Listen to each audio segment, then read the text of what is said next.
Hi, girl Hoptic, and all you're about to hear is a soulful song with a mix of musical-ish. And I want y'all to put your hands together to my boy, Chris Woods. Let's go.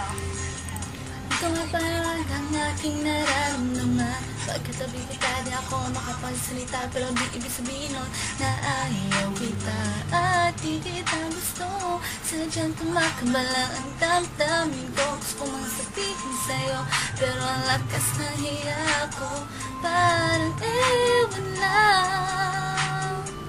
Binibin ang buhay ko, handa akong i-alay lahat sa piling mo lang at gagawin ko para sa'yo. Handa akong ibigay lahat ng sa'kin sa'yo, di ko kayang wala ka sa'kin. Ikaw ang dahilan ng aking paghinga. Sana yaman mo ka makasama, pagkat masaya ko sa'yo.